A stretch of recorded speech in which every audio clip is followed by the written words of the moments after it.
So Aldelo Express has a different set of forced and advanced modifiers from either the Aldelo POS product and the Zero product. It falls somewhere in between. It has a little bit of both of these mixed in together to make this a very powerful system. It's easy to program, and we're going to get into how to make that happen. So let's take a look at the forced and advanced modifiers. The forced modifiers, this is where you would have one selection. It's one and done. So it would be stuff that is, there's 10 groups of forced modifiers that you can have per item, and they'll be good for things like temperatures, steak temperatures. They'll be good for sauces if you're going to add a one type of sauce or a choice that has just one. Dressings, maybe commands, cut in half, add salt, whatever. These different things that you could have that would have one selection that is required before you can move forward. That's a forced modifier. Advanced modifiers there's 8 of those groups per item. There are multiple selections that are allowed. So you can have multiple choices that are for a single item. You can have a minimum number required and a maximum number. So you could have a required of 1 side, but it can also have a maximum of 3. And at the third one, you've satisfied the requirement. So it's different from the standpoint of a forced modifier is one and done. An advanced modifier can be multiple selections. You have things like optional items that go onto an item. You can also have sides. And then we do have something called defaults. And I'll show you that in the programming where you set up the mods that go with an item that are automatically included that you have to then deselect if you don't want them. It makes more sense when I show it to you, and I will here shortly. We also do things that add no only extras, all those little side things that would go along with an item. We do those as well. So that's what an advanced modifier is. All right, so setting it up. There's really only one area that you have to make any choices from to set up the system before you start using them, and that's in the settings area, store config, POS config, and then you go to the modifier action settings.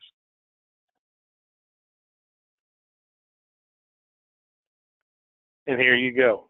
So we're going to go to settings, store config, POS config, and then scroll down to where it says modifier action options. Your first is, do you want to enable a full screen modifier selection?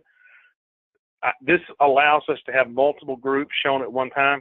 I'm going to leave this off for now, and we'll check that later and show you the differences. Here are where you get to name or give a special name for no action, light, add only. So you can then put in whatever you'd like it to be. You don't have to go with just no light add. You can put in a minus if you don't want the no word no. Light, add could be a plus button or plus sign. So you can have the different options here. But this is all there is to setting up the options for modifiers before you get into the actual programming of them.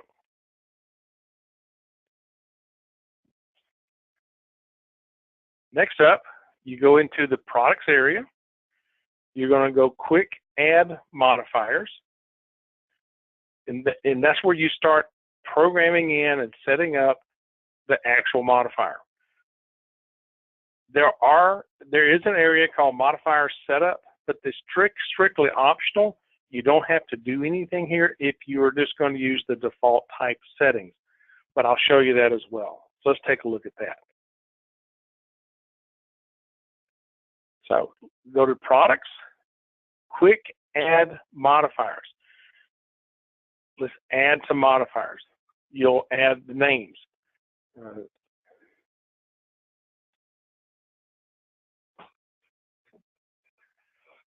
Add as many as you wish. You can sit there and do all your menu modifiers all at one time. You'll notice it's just simply adding the description. If you wish to add a price, you can. We don't have to. We'll do that also in another area.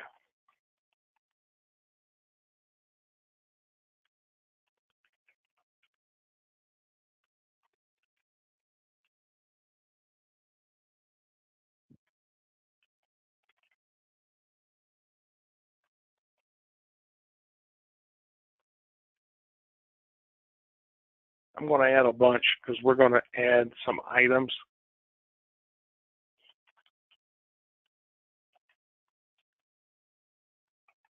I'm actually going to do several different ones for you to give you a good idea how we can do not only modifying an item, but creating some combo meals along the way.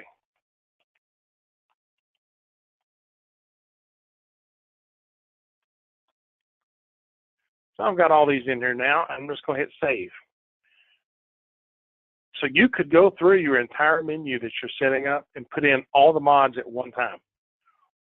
Once you're done with this, you really don't have to do any more programming to create a modifier. If you wish to see what you've done, you can just come in here and there it is. These are now the more detailed aspects of setting up the actual mod. So you can come in here, put an alternate name, which in the Aldelo Express is most often used for a secondary language. You can put in a price. You can change the button color. You can put a button picture. We have a database where we have the temps, rare, medium, and so forth, with actual pictures of the inside of a steak showing the different levels of doneness, if you will. If you're doing a picture, you have a choice of a caption. So it can say the name of the item can go below the button image. If this is a bar drink, you'd want to check this. That will then follow some of the settings of a bar operation. And then follow the parent. If this is an item, a modifier that you wish to follow the main item, you would then follow the parent. If this is a modifier that you wish to go to a different printer, then uncheck this and check the printer that you would like it to go to. So there is some printer flexibility with regard to modifiers.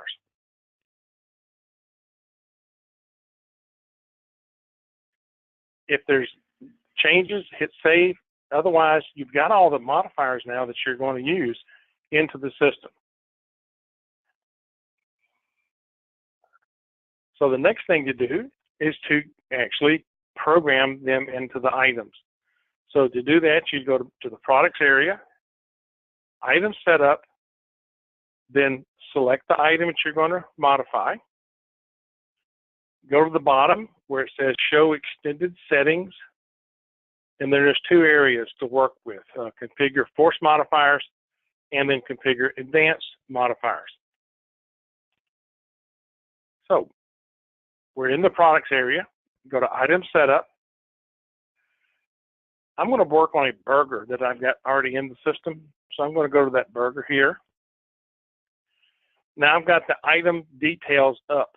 I'm going to scroll down to the bottom, show extended settings, and then configure forced modifiers. Remember now, these are the ones that are one and done. You select one item and you're done with it. So let's set up on this burger, let's go ahead and set up some temperatures. Let's see. Pick the ones from the list. So there's medium, medium rare, medium well, rare, and well done. Okay, I've now selected my temps. And there they are. But they're out of order. They're in the order that I selected them, but they're out of order. So let's take this rare and move it up.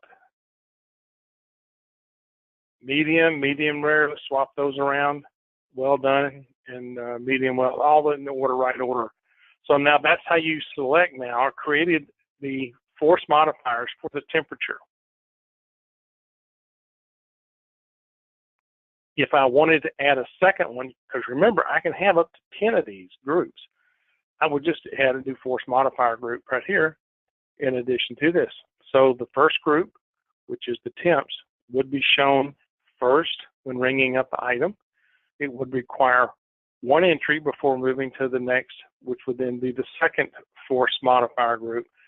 So you would need to complete at the point of sale every force modifier group before you went into the advanced modifiers.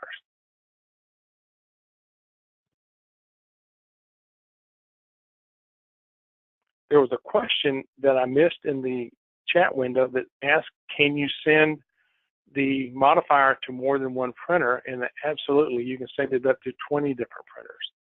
You select those by just checking the box of what printer you'd like to go to.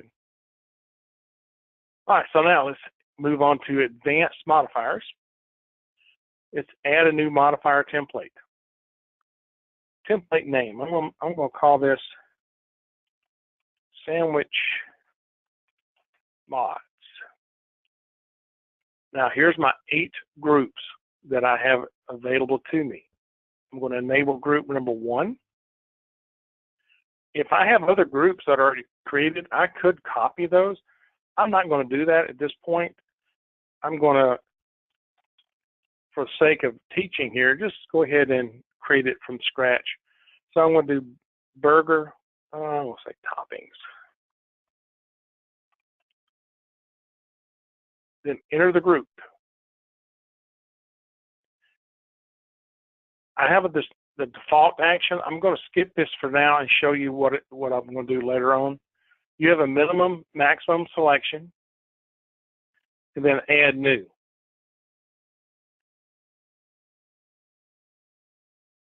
You drop this down as the base modifier. Pick the one that you want. In this case, I'm going to pick ketchup. If this has an extra price, you can put that in here now, and it will then be the base item, base price for this item. Selected as default. Now this would go if you have on a burger, you normally would get ketchup, mayonnaise, and mustard. If that is what you normally get, then I would select this and show this as a default. Then that operator at the point of sale doesn't have to select ketchup every time they ring up a burger because it automatically comes with it. So by setting it as default, then it is automatically checked at the point of sale. Then you have the actions that go along with this. So no light only, extra. And every time you see where I can have a price to add to that.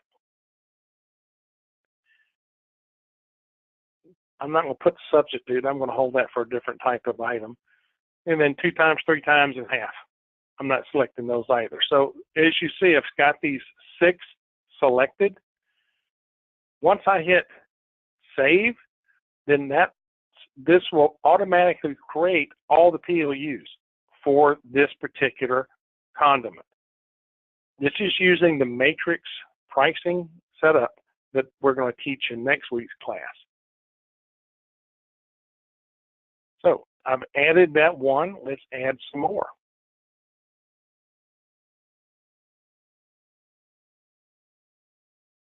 Let's say it does not normally come with barbecue sauce. So I'm going to put it here as light and add extra only side. I didn't put no because it doesn't normally come with it.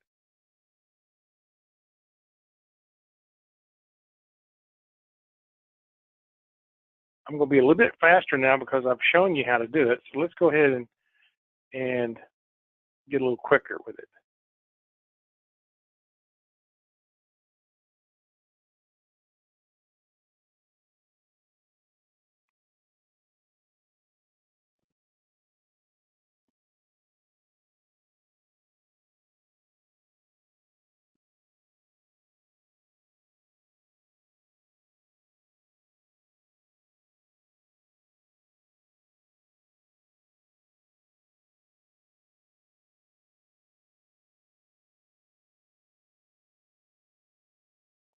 Obviously, you can go back in and check and see what you did right. If you make a mistake, you can go back into it. I'm going to add one more here, and then I will move on to something else.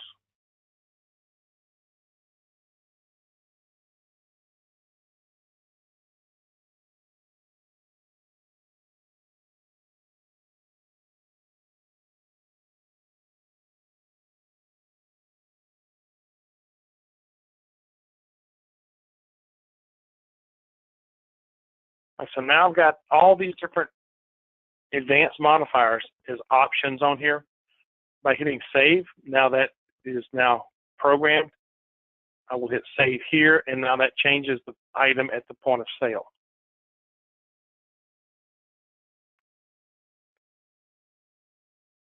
So let me pause just for a second, and I will bring up the point of sale screen, and we'll take a look at what we're doing there.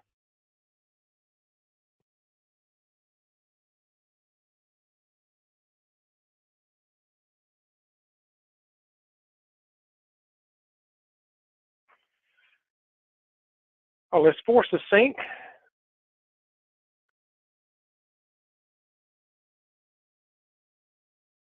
Go to food, and then burger. Now this is now forcing the temperature, and you'll notice now I've got check marks on the ones that I said were default. So now these items come with the burger every time. If I don't want one, I can just touch that item, check mark goes away. But if I say I want light mayo, this is where you would use some of the gesturing features of the software. You're going to touch with 2 fingers on the word mayo. Then that's going to pop up our selections of no, add, only, and those things. So I can add, only, put it on the side. In this case, I'll just put light mayo. You can do that for any of these options you have here. Once you're done, hit the done button, and now you have it. That's how you ring up on a item with modifiers. All right, let's go back to the screen in the back office and take another look at it. So you've now seen where I have the burger here, and those different options that I programmed in the point of sale for the modifiers and force modifiers. Let's take this now and show you how you can create a new item and make this item a combo. So I'll go to the quick add. I'm going down to the food category. So I want this item to be in the food category. And let's call this a burger combo. And I'm going to give this burger combo a price. And is it taxable? Yes. That's all there is to adding an item, guys. I don't know if you've tried this or not, but that's it. I just now added a POU. Because I put it in the food category, it already pre-programmed a lot of the defaults for me, so I don't have to worry about doing too much. Let's go ahead and take a look at that item under the food category.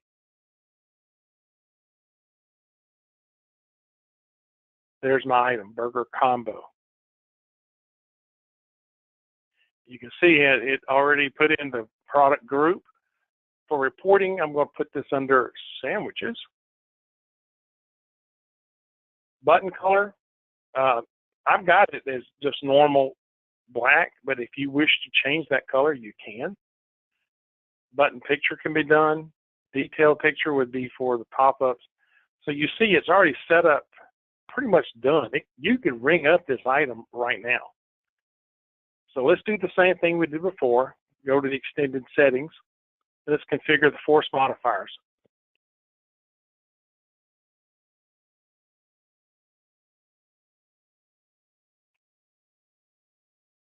I'm going to set this to be the same as what we have on the burger. And that's it. That's all there is now to creating the force modifier for this burger combo. I'm going to make it the same as the burger that I already did. Now I'm going to come in and modify our template. I'm going to use the same one that I did before, sandwich mods. That's now done. I can also then edit that.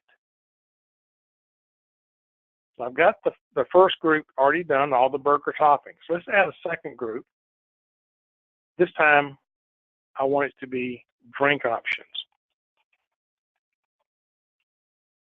And I'm going to edit that group.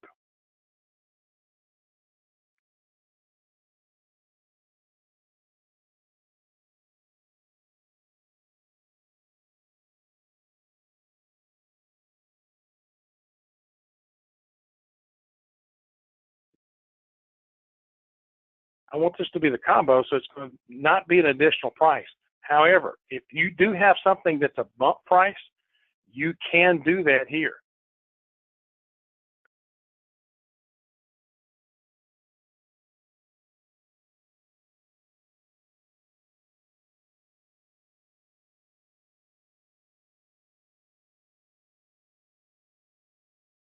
So I'm going to add in now the other drink that I want to put in, a regular drink.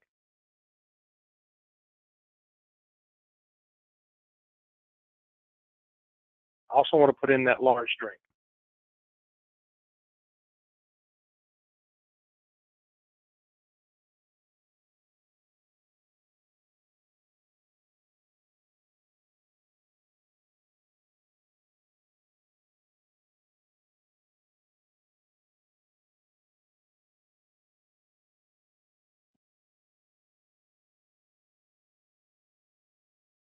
So I copied the first force modifier group from the burger. I copied over the sandwich or the burger toppings, and then I created a second group under that for the drinks. So let's say I'm done now with this. And then I'll save this item. And now that item is ready to ring up at point of sale.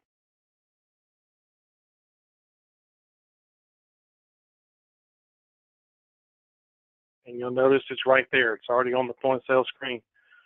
So let's see if I did this right. Burger. There's all my toppings. Ketchup, mayo, mustard, and then my drink. So I get to pick the drink that I want.